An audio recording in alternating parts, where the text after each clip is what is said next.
সকলোকে সুপ্ৰভাত জনাই নতুন এটা ভিডিঅ'লৈ আপোনালোক সকলোকে স্বাগতম জনাইছো। আশা কৰিছো নিশ্চয় আপোনালোক সকলো ভালে আছে। ভালে থাকতে বিচাৰো। ভালে যাওক আপোনালোকৰ আজি দিনটো শুভ হওক তাৰে কামনা কৰিছো। আজি হৈছে 21 মে ৰাতিপুৱাৰ গুৰুত্বপূৰ্ণ কেইটামান খবৰ আপোনালোকলৈ লৈ আহিছো। আপোনালোকে ভিডিঅ'টো শেষলৈকে চাব বুলি আশা কৰিলো আৰু শেষত আপোনালোকৰ মন্তব্য কমেন্টৰ জৰিয়তে জনাব আৰু ভিডিঅ'বিলাকত আপোনালোকে বহুত বেছি মৰম দিছে তাৰ কাৰণে অশেষ আপোনালোকক ধন্যবাদ। সদায় আপোনালোকৰ ওচৰত চিৰকৃতজ্ঞ হৈ ৰম। এটা প্ৰথমটো খবৰ যদি আমি চাওঁ তেনেহলে মুখ্যমন্ত্ৰী মহোদয়ে জনাইছে আৰু এইখিনি ক্ষেত্ৰত আমি যদি চাওঁ তেনেহলে নিৰ্বাচনৰ পূৰ্বে এই মন্তব্য আগবঢ়াইছিলে আৰু এতিয়া এই প্ৰক্ৰিয়াখিনি আৰম্ভ কৰিবই। তো কৈছে যে আমি উচ্ছেদ প্ৰক্ৰিয়া আকৌ আৰম্ভ কৰিম আৰু এইখিনি আৰম্ভ হ'বই। এতিয়া আমি যোৱা যদি সময়ছোৱাত চাওঁ তেনেহলে 1.5 লাখ বিঘাত ভূমিত উচ্ছেদ কৰিছিলো আৰু এতিয়া এই আগন্তুক 4-5 লাখ ভূমিত উচ্ছেদ হ'বলৈ গৈ আছে। যি নেকি য'তে নহওক 1 ইঞ্চি মাটি থকালৈকে অবৈধভাৱে যদি চৰকাৰী মাটিত কোনোবা আছে তেনেহলে সেই মাটিও আমি উচ্ছেদ কৰিম। মুখ্যমন্ত্ৰী মহোদয়ে জনাবলৈ এইখিনি কৈছে, মন্তব্য কৰিছে এনেদৰে। তো আগন্তুক সময়ত দেখা যাব ক'ত কেনেদৰে নটিচ দিব, কোন জিলাত কেনেদৰে সেইখিনি সেয়া লাগে সত্ৰ ভূমি হওক, নামঘৰ ভূমি হওক, চৰকাৰী যি যেনেদৰে নহওক যদি কোনোবাই অবৈধভাৱে দখল কৰি আছে সেইখিনি উচ্ছেদ প্ৰক্ৰিয়া চলিবই। নেক্সটটো খবৰ হৈছে আমাৰ পৰাজয়ৰ মূল কাৰণ বহুতো আছে। আমি সেইবিলাক বিশ্লেষণ কৰিছো আৰু এই যি বিশ্লেষণ কৰিছো আৰু কৰাৰ লগতে আমি সমান্তৰালকে তাৰ উপায় বা আমি কিদৰে আগবাঢ়িব লাগিব সেই সন্দৰ্ভতো আমি সেইখিনি চাই আছো। এতিয়া দেখা গ'ল আমি 26ত যিহেতু ভালেকেইটা আমি সমষ্টিৰ পৰা প্ৰতিনিধিত্ব কৰিছিলো, কিন্তু আমাৰ যি এইবাৰ পৰাজয়ৰ মূল কাৰণ আমাৰ বহুতো আছে আৰু এইখিনি ক্ষেত্ৰত আমি সেইখিনি সকলো বিশ্লেষণ কৰিছো। এইদৰে মন্তব্য কৰিছে লুৰিণজ্যোতি গগৈ ডাঙৰীয়াই। লুৰিণজ্যোতি গগৈ ডাঙৰীয়াই মন্তব্য কৰিছে যে আমি আমাৰ যিসমূহ ভুল আছিল সেই ভুলসমূহ আমাৰ বা যি আমাৰ পৰাজয়ৰ মূল কাৰণ সেই কাৰণসমূহ আমি শুধৰাব লাগিব আৰু সেইসমূহ আমি পথ সলনি কৰিব লাগিব আৰু আগন্তুক সময়ত ৰাইজ হৈ জনতা হৈ কেনেদৰে কামসমূহ কৰিব পাৰি সেইখিনি ক্ষেত্ৰত আমি চোৱা চিতা কৰিব লাগিব, চাব লাগিব। তো আমি কামসমূহ কৰি যাম আৰু এনেদৰে মন্তব্য কৰিছে লুৰিণজ্যোতি গগৈ ডাঙৰীয়াই। নেক্সট খবৰ যদি আমি চাওঁ, অসম বিধানসভা বিৰোধী দলপতি হ'ব মিয়া। তো এই ক্ষেত্ৰত বহুত ভাগে তেনেদৰে তেওঁলোকৰ মন্তব্য আগবঢ়াইছে যে আগন্তুক আজি যি সেইখিনি বিধানসভা অনুষ্ঠিত হ'বলৈ গৈ আছে তাত আমি দেখা পাম বা এইখিনি দেখিম যে অসম বিধানসভা বিৰোধী দলপতি হ'ব এবাৰ মিয়া। তো আগন্তুক সময়ত দেখা যাব কি কেনেদৰে এইখিনি এনেদৰে কোৱা দেখা গৈছে বিভিন্ন ধৰণৰ বিজেপি বিধায়কসকলে। আজিৰ পৰা 6শ অসম বিধানসভা অধিৱেশন আজিৰ পৰা আৰম্ভ হ'ব আৰু এইখিনি ক্ষেত্ৰত আপোনালোকে গম পাইছে মাননীয় মুখ্যমন্ত্ৰী মহোদয়ে ইতিমধ্যে সেইখিনি সকলো ঘোষণা কৰিছে। 4 দিনকৈ অনুষ্ঠিত হ'ব আৰু আগন্তুক সময়ত সকলোখিনি কথা গম পোৱা যাব কি কেনেদৰে সিদ্ধান্ত গ্ৰহণ কৰে সেই সকলোখিনি কথা। নেক্সট খবৰ যদি আমি চাওঁ, জুবিন ক্ষেত্ৰত মুখ্যমন্ত্ৰী মহোদয়ে উপস্থিত হোৱাৰ বাবে। তো আজি যিহেতু আমি যদি চাওঁ তেনেহ'লে খবৰবিলাক এনেদৰে আহিছে যে মুখ্যমন্ত্ৰী মহোদয় যিয়ে নেকি যোৱাকালি উপস্থিত হ'ল জুবিন ক্ষেত্ৰত উপস্থিত হৈ তেওঁ মন্তব্য কৰিলে যে জুবিন ক্ষেত্ৰ কিদৰে উন্নয়ন কৰিব পাৰি বা কোনসমূহ কাম কৰিলে কেনেদৰে সেইখিনি উন্নত হৈ যাব। তো এইখিনি সেইখিনি মাননীয় মুখ্যমন্ত্ৰী মহোদয়ে বিভিন্ন মন্তব্য আগবঢ়াইছে আৰু এতিয়া মাননীয় মুখ্যমন্ত্ৰী মহোদয়ক জুবিন ক্ষেত্ৰত উপস্থিত হোৱাৰ বাবে সকলোৱে ধন্যবাদ দিছে। ৰাইজে সকলোৱে ধন্যবাদ দিছে যে আমাৰ যি প্ৰাণৰ শিল্পী জুবিন গাৰ্গৰ যি জুবিন ক্ষেত্ৰ আমি সকলোৱে আগত পৰিচিত কৰি দিব লাগিব, ভালদৰে নিৰ্মাণ কৰিব লাগিব, এনেদৰে মন্তব্য আগবঢ়াইছে বিভিন্নজন। এতিয়া নেক্সটটো খবৰ যদি আমি চাওঁ তেনেহ'লে লুৰিণজ্যোতি গগৈ ডাঙৰীয়াই এইটো মন্তব্য আগবঢ়াইছে, এনেদৰে কোৱা দেখা গৈছে যে যি ৰাজেন গোহাঁই ডাঙৰীয়াই যি তেনেদৰে পদত্যাগ কৰিলে।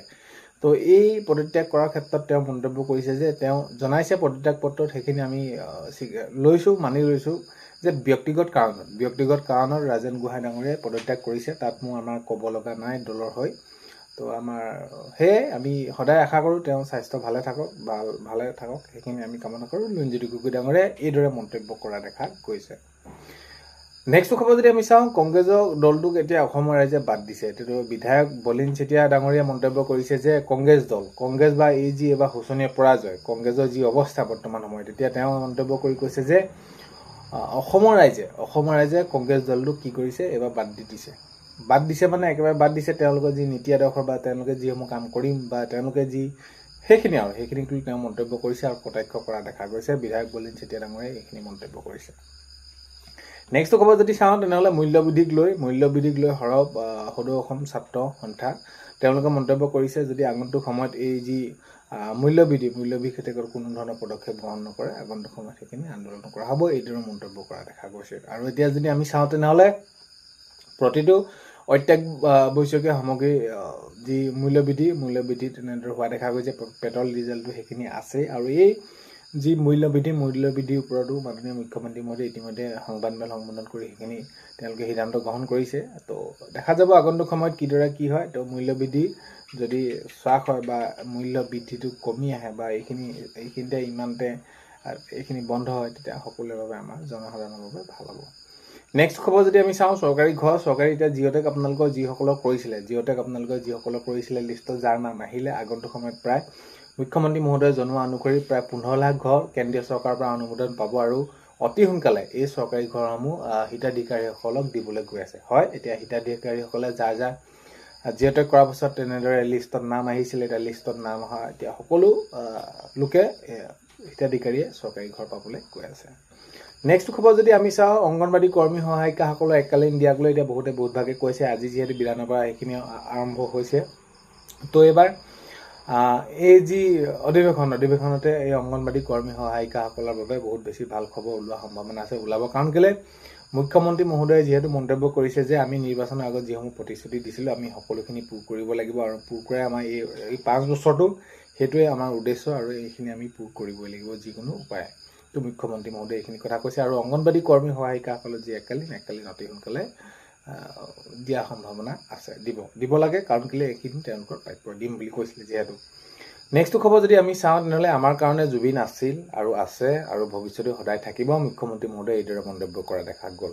এনেদৰে মাননীয় মুখ্যমন্ত্ৰী মহোদয়ে কৈছে আমি জীয়াই ৰাখিব লাগিব আৰু আমাৰ মাজত জুবিন আছিল আৰু আছে আৰু সদায় থাকিব। মুখ্যমন্ত্ৰী মহোদয়ে এইদৰে মন্তব্য কৰা দেখা গৈছে।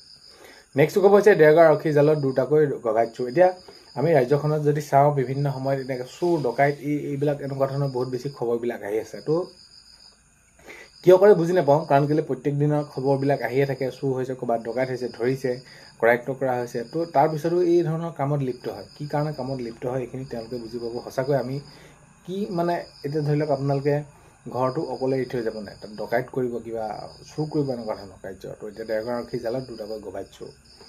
নেক্সটটো খবৰ হৈছে বিহু ৰচনা অপব্যাখ্যা কৰি কিতাপ ছপা কৰা ইউনুছ আলী ভূঞাক আটক কৰিছে। যে বিহুৰ বিষয়ে ভুলকৈ তথ্য উত্থাপন কৰি পিনি তেওঁ কি কৰিছিলে, কিতাপ ছপা কৰিছিলে। ছপা কৰাক লৈ এতিয়া দেখা গ'ল বিহু ৰচনা অপব্যাখ্যা কৰি কিতাপ ছপা কৰা ইউনুছ আলী ভূঞাক আটক কৰা দেখা গৈছে। নেক্সট খবৰ হৈছে নলবাৰী চহৰৰ প্ৰশাসনৰ উচ্ছেদ অভিযান। নলবাৰী চহৰৰ প্ৰশাসনৰ উচ্ছেদ অভিযান মানে পদপথত যিসমূহ দোকান থাকে, কাৰণ কেলে ফুটপাথেদি যাবৰ বাবে মানুহ যাব নোৱাৰা হৈ যায়, দোকান তেনেদৰে লৈ আহিছিলে আৰু সেইখিনি তেওঁলোকক জাননীও দিয়া হৈছিলে। সময়ত তেওঁলোকে জাননী অমান্তি হৈছিলে আৰু এতিয়া দেখা গ'ল নলবাৰী চহৰ প্ৰশাসনৰ উচ্ছেদ অভিযান আজি তেনেদৰে সেইখিনি দেখা গৈছে। নেক্সট খবৰ যদি আমি চাওঁ, অতুল বৰাৰ সভাপতিত্বত অগপৰ বিধায়িনী গোটৰ বৈঠক সম্পূৰ্ণ হয় আৰু এইখিনি সম্পূৰ্ণ হোৱা দেখা যায়। নেক্সট খবৰ যদি আমি চাওঁ, তেনেহ'লে অসমৰ ৰাইজৰ বাবে আমি সকলোখিনি কাম কৰিবলৈ প্ৰস্তুত আছোঁ, সাজু আছোঁ, কৰি যাম আৰু আমি ৰাইজৰ সকলো প্ৰতিশ্ৰুতি পূৰ কৰিম। মাননীয় মুখ্যমন্ত্ৰী মহোদয়ে এইদৰে মন্তব্য কৰা দেখা গৈছে। আজি 21 মে ৰাতিপুৱা খবৰ এইকেইটাই আপোনালোকক জনালোঁ। ভিডিঅ'টো আপোনালোকে শেষৰলৈকে চোৱাৰ বাবে বহুতেই বেছি ধন্যবাদ। ভিডিঅ'ৰ প্ৰথমতে কোৱাৰ দৰে চেনেলটোলৈ যদি আপোনালোক নতুনকৈ আহিছে, ছাবস্ক্ৰাইব কৰাৰ লগতে কাষতে থকা বেল আইকনটো প্ৰেছ কৰি অল কৰি থ'ব, যাতে নতুন এটা ভিডিঅ' দিয়াৰ লগে লগে আপোনালোকে আগতীয়াকৈ চাবলৈ পায়। আজিলৈ ইমানেই, অন্য এটা ভিডিঅ'তে লগ পোৱাৰ আশাৰে পায়।